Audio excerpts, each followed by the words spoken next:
Hello दोस्तों, जैसे आपको पता है हममुराबी टैबलेट एक इवेंट चला रही है exploring district courts of Maharashtra और इसी सिलसिले में आज मैं नासिक डिस्ट्रिक्ट कोर्ट में आया हूं और मैं हूं अभी senior advocate Ajay Toshniwal sir के साथ, जिनकी 33 इयर्स की प्रैक्टिस है। तो सर से हम जानकारी लेंगे कि सिविल साइड किस तरह चलती है नासिक डिस्ट्रिक्ट कोर्ट में। तो सर, सबसे पहले तो आपका बहुत बहुत धन्यवाद कि आपने हमें समय दिया इस चीज़ के लिए। मैं भी आपका शुक्रिया हूँ कि आपने मुझे संधि अपॉर्चुनिटी दी ये बात करने के लिए। सर, एक सूट फाइल करने की कुछ प्रक्रिया बताइए कि कैसे या प्रक्रिया क्या है, फाइल करने से सूट नंबर मिलने तक कितना टाइम लगता है? अगर आपका ड्राफ्टिंग कंप्लीट अच्छा है और अब आप फाइल करें तो ऑब्जेक्शन आने के चांसेस कम रहते हैं। तो वैसे आप अगर जिसके अंदर इंजंक्शन का एप्लीकेशन नहीं है तो वो एप्लीकेशन वो सूट फाइल होती ही 2 या 3 दिन में नंबर मिल जाता है, उसकी डेट आगे मिल जाती है। ओके। जिसके अंदर जो सूट के साथ इंजंक्शन है तो 2 दिन में हम कोर्ट के सामने वो निकाल सकते हैं। अच्छा, और सर इंजंक्शन एप्लीकेशन डिस्पोज होने का कोई एक टाइम फ्रेम तो सीपीसी ने बोला है तो 30 डेज में, पर फिर भी इधर क्या हो जाता है कि कोर्ट के अंदर बहुत सारे इंजंक्शन के एप्लीकेशन पेंडिंग रहते हैं। तो अर्जेंसी देखकर वैसे कोर्ट इंजंक्शन एक्सपायर देती है, पार्टी अपील होने के बाद स्टेटस को दे देती है कि टिल फाइलिंग से जैसा से दाखिल होने तक, और फिर around 40 days 50 days 60 days around इसमें इंजंक्शन एप्लीकेशन डिस्पोज हो सकता है। ओके। अभी सर एक मैं पूछना चाहूँगा कि यहाँ पे आपकी प्रेजेंटेशन स्टाइल क्या है? मतलब सेंटर स्टिचिंग है कि ऊपर का टैगिंग करते हैं आप लोग? टैगिंग चलता है। टैगिंग चलता है यहाँ पे। सर A4 वाइट पेपर चालू हो गया फाइलिंग? अभी A4 हुआ है मगर हम लोगों को आदत नहीं है अभी A4, तो हम जब तक वो लीगल रिफ्यूज नहीं करेंगे तब तक A4 हम स्टार्ट नहीं करेंगे, ऐसी बात हो गई है।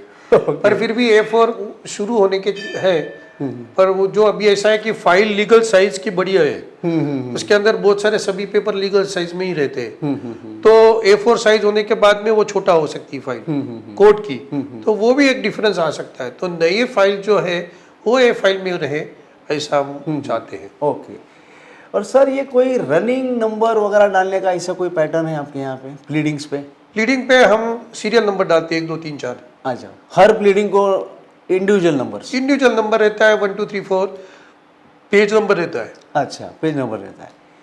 सर यहाँ पे कोई प्रेसिपी मूविंग की सिस्टम वगैरह है? प्रेसिपी मूविंग की सिस्टम हाईकोर्ट में होती है, इधर प्रेसिपी मूविंग नहीं बोलते उसको अलग बोलते हैं। उसका नाम होता है अर्जेंटली मैटर के लिए बोर्ड पे लिया हुआ application, taken on 2 days board. तो उसके लिए अलग पार्टी को अलग उसको नाम अलग है, एक ही बात। ओके। नाम अलग है, इज नॉट प्रेसिपी, इज बोर्ड पे लिया एप्लीकेशन, बोर्ड पे अर्जेंसी के लिए। ओके। सर आपके यहाँ पे प्रोफेशनल कोर्ट क्लर्क्स हैं? हाँ है, प्रोफेशनल कोर्ट ने हर एक के चेंबर के साथ या वकील के साथ उन्होंने अपने अपने क्लर्क अपॉइंट करने की प्रोविजन है, तो उसके हिसाब से वो क्लर्क अपॉइंट करते हैं। ओके। अभी सर पूछना चाहूँगा कि नोटराइज प्लीडिंग्स यहाँ पे एक्सेप्ट करते हैं क्या? नोटराइज प्लीडिंग का कैसी बात है कि प्रीफरेंस है कि फर्स्ट वो कोर्ट के अंदर या दूसरे कोर्ट के अंदर, आप अगर बॉम्बे में रहते हो तो उधर के कोर्ट के अंदर से भी प्ली करके से भेज सकते हैं। एफिडेविट का जो है वो नोटरी के लिए सामने किए तो चलता है, वो एफिडेविट लिया जा सकता है। ओके, सो दैट वो जो आएगा समझो WS आया, तो it will be taken on record by court. हाँ, लेते हैं। अभी सर ये पूछना चाहूँगा, अगेन थोड़ा सा ये क्वेश्चन आंसर नहीं है इसका, लेकिन एक सूट डिस्पोजल का कोई टाइम फ्रेम बता पाएंगे? नहीं, सूट डिस्पोजल पे क्या बात है कि सूट डिस्पोजल बहुत सारी चीज़ों पे रहता है। आप उसका टाइम बोल नहीं सकते क्योंकि समन्स ही नहीं लगे तो क्या करेंगे। क्वांटिटी पे मैटर है तो कौन स्टेप ले रहा है, क्योंकि सिस्टम पूरी चलती है। एक आदमी पे तो बोल नहीं सकते कि इस पे ब्लेम, तो समन्स ही नहीं लगे तो क्या वो सूट पेंडिंग है बताते हैं। तो समन्स अगर वो डिफेंडेंट अलग अलग गांव के हैं तो उनको समन लगने को देर लग जाती है। अब वैसे आप बॉम्बे के, तो आपको तो बॉम्बे में समन जाते ही रिटर्न आते ही नहीं जो बॉम्बे सिस्टम के बारे में बता रहा हूँ। ओके सर, यहाँ पे मतलब काफ़ी सारी सिविल सूट की पेंडेंसी होगी मतलब? हाँ है। अच्छा सर, अभी एक सवाल के इंग्लिश में सूट दाखिल कर सकते हैं यहाँ पे? हाँ, अभी नया सर्कुलर आया है कि इंग्लिश में दाखिल तो कर सकते हैं, अलॉन्ग दैट मराठी ट्रांसलेशन करना जरूरी है। तो अभी ऐसी बात हो गई है कि आप इंग्लिश में ड्राफ्ट तो कर सकते हैं, मगर वो डबल काम हो जाता है कि आपको वापस मराठी में भी करना पड़ता है, क्योंकि नया सर्कुलर आया है गवर्नमेंट का कि सब मराठी लैंग्वेज में करो। ओके, आर्ग्यूमेंट्स इंग्लिश में कर सकते हाँ, हैं? इंग्लिश में होते हैं।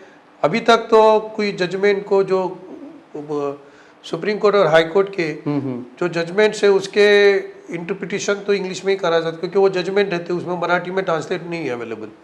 तो वो इसलिए और बाकी चीज़ों के लिए अभी इंग्लिश में ही आर्ग्यूमेंट चलता है ज़्यादा। मराठी में भी चलता है, ऐसा नहीं है। और सर जो एविडेंस रिकॉर्ड होता है जब सूट चलता है हमारा, तो वो क्या मराठी इंग्लिश दोनों में होता है? अभी देखो, स्पेशल के सूट में पहला एक प्रोविजन था सिविल मैनुअल में कि स्पेशल का सूट होगा तो उसमें दोनों डबल रिकॉर्डिंग होगा। ओके। और अगर रेगुलर सिविल सूट होगा तो मराठी में ही होगा। तो स्पेशल का सिविल सूट में इंग्लिश और मराठी दोनों की सिस्टम थी।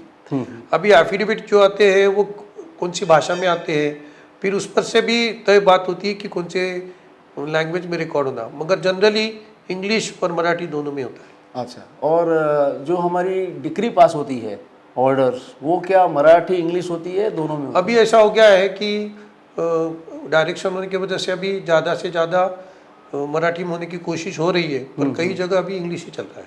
अच्छा, इंग्लिश ही चल रहा है? इंग्लिश ही चल रहा है।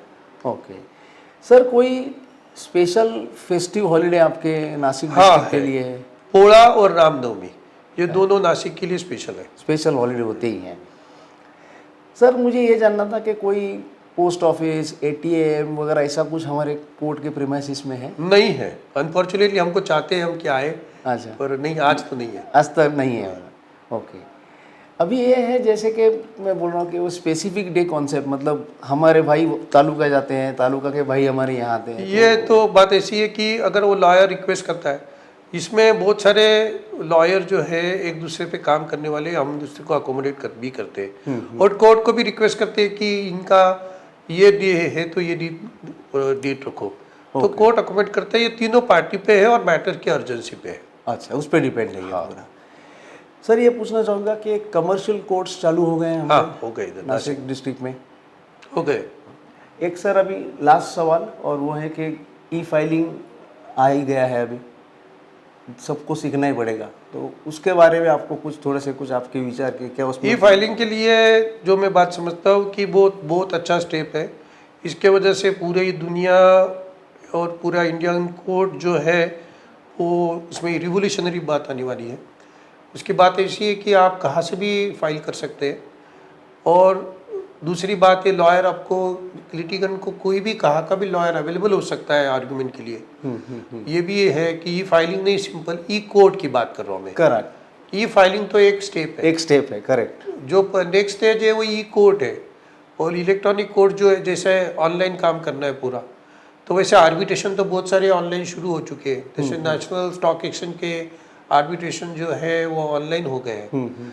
ऐसे अलग अलग जगह काम शुरू हो चुके हैं। अच्छा, वो दिन दूर नहीं है कि ये कोर्ट भी ऐसे रहे। और फिर अभी देखिए लेटेस्ट फॉरेन लॉयर फर्म को इंडिया में एंट्री दी गई है। तो वो देखते समय रेसिप्रोकल ऐसा भी हो सकता है कि इंडियन लॉयर को बाहर काम करने का भी अपॉर्चुनिटी मिल सकती है, संधि उपलब्धि आ सकती है। तो ये उपलब्धि में हम सब लोगों ने, अगर ये जो यूट्यूब का ज़माना है और ये आपका ई कोर्ट का ज़माना है, इसमें हम ये टेक्नोलॉजी सीख लेते हैं, तो हमको सिर्फ भारत में नहीं तो भारत के बाहर भी काम करने के लिए उपलब्धि हो सकती है।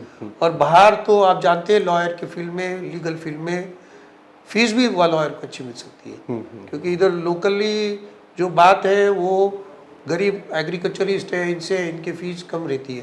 जो बड़े फर्म के काम है, कंपनी के काम है, इसमें भी लॉयर को अपने स्किल डेवलप करने की, पढ़ाई करने की अपॉर्चुनिटी मिल सकती है। तो ये रिवोल्यूशनरी स्टेप्स है और ये जल्दी आगे बढ़ना चाहिए। इसमें मेन काम है, सेंट्रल गवर्नमेंट में लास्ट टाइम उसके लिए 5,000 करोड़ रुपीज़ अलॉट किए थे, मगर वो इम्प्लीमेंट सिस्टम में नहीं हो सके, वो इंफ्रास्ट्रक्चर के लिए हुए।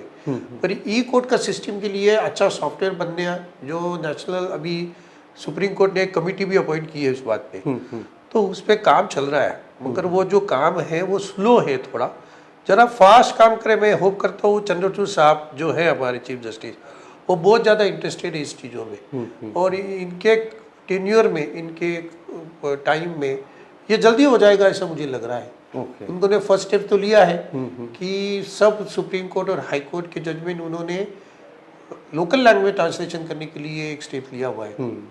तो वो जो स्टेप अगर कंसीडर कर दिया जाए, बाकी सब चीज़ें जाए, तो मैं बहुत आशा हूँ मुझे कि जल्दी हो जाए। और मेरी 33 ईयर्स ऑफ प्रैक्टिस हुए, मुझे भी अच्छा लग रहा है कि अगर ये जल्दी हो सके तो मैं ज़्यादा दिन प्रैक्टिस कर पाऊंगा इस पर। Okay okay okay. तो तोष्णीवाल सर, आपका बहुत बहुत धन्यवाद कि आपने समय दिया और हमें बहुत अच्छी जानकारी दी और आपके विचार रखे आपने इसके ऊपर। मैं भी आपका बहुत हार्दिक अभिनंदन करता हूँ। ये सब्जेक्ट आपने लिया, सबके साथ पहुँचाने वाले हैं आप ये, और ये हमको उपलब्धि दी कि हम हमारे विचार रख पाए, तो शुक्रिया। शुक्रिया।